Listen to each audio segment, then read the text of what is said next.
दोस्तों आज social media पर सिर्फ और सिर्फ सोनम वांगचुक की खबर चल रही है। कोई भी सोशल मीडिया हैंडल हम खोलकर देख लें तो हर जगह सोनम वांगचुक को लेकर खबर चल रही है कि करीब 20 दिन से वो अनशन पर थे।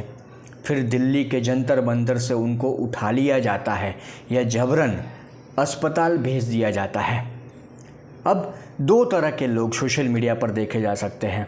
एक वो जो सोनम वांगचुक को चाइना एजेंट बताते हैं, दूसरे वो जो सोनम वांगचुक का समर्थन करते हैं।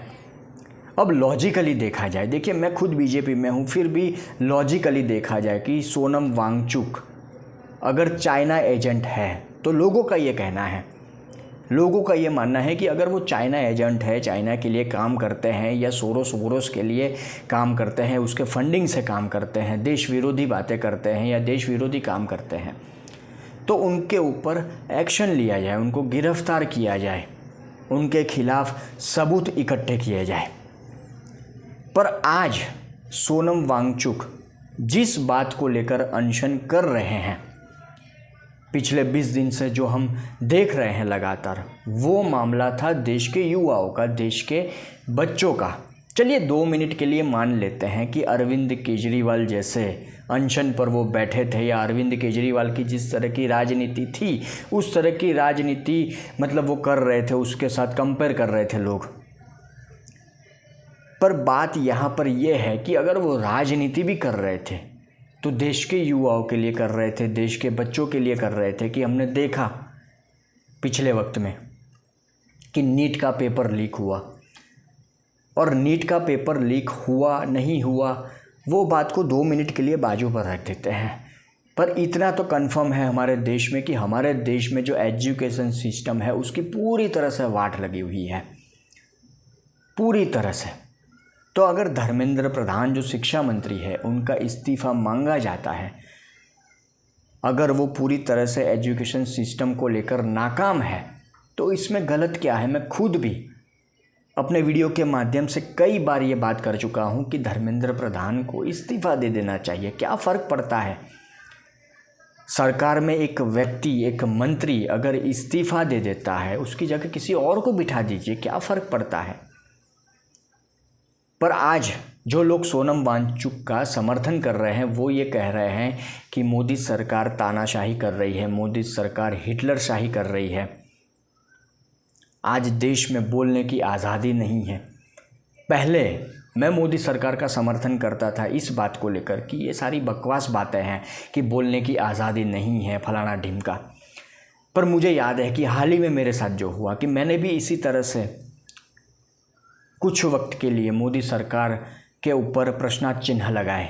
मेरे एक गुजराती माध्यम पर गुजराती वीडियो बनाया था मैंने, तो उस वीडियो में अच्छे खासे व्यू थे, करीब 2.5 लाख के आसपास। तो उस वीडियो को 24 घंटे में फेसबुक के ऊपर से डिलीट कर दिया गया।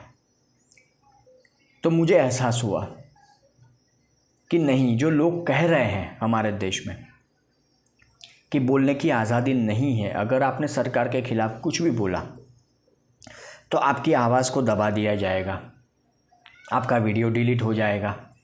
और सोनम वांगचुक को लेकर फिर एक बार मैं वही बात कहूँगा कि वो व्यक्ति शिक्षा के लिए, अच्छी शिक्षा के लिए, या शिक्षा में जो बदलाव चाहिए, या शिक्षा में जो मतलब हुआ, नीट का पेपर लीक हुआ, 22-23 लाख बच्चों के भविष्य के साथ खिलवाड़ हुआ, उनके माता पिता के सपनों के साथ खिलवाड़ हुआ। तो उस चीज़ को लेकर वो व्यक्ति अनशन कर रहा था।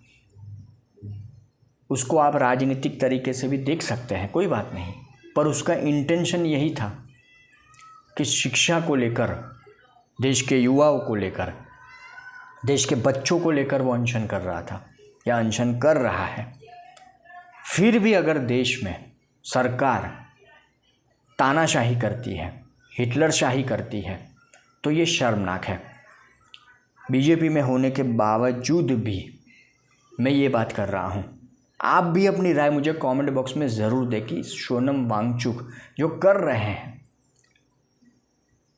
उस पर आपकी राय महत्वपूर्ण है। मैंने तो सोशल मीडिया पर बहुत सारी चीज़ें देखी, ज़्यादातर लोग, करीब 80 to 90% लोग जो है वो सोनम वांगचुक का समर्थन कर रहे हैं।